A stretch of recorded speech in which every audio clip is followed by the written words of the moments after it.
Mėly Naujamiesčio gyventojai, mėly lietuviai įsibarstė po visą pasaulį ir šiandien susivienyje į vieną Naujamiesčio apygardą. Aš esu Žygimantas Pavilionis, jūsų kandidatas į Seimą. Kalbu kaip 4 vaikų tėvas.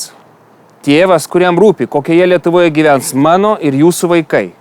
Mūsų visų dabartis ir ateitis. Man rūpi suvienyta Lietuva.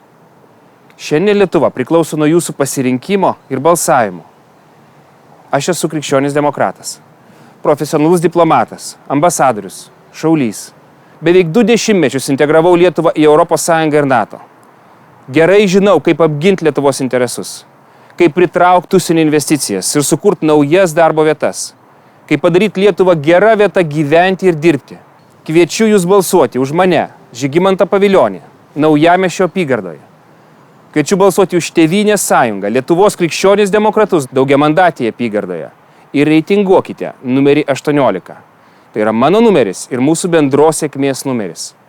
Balsuokime ir padarykime daugiau gerų darbų Lietuvai.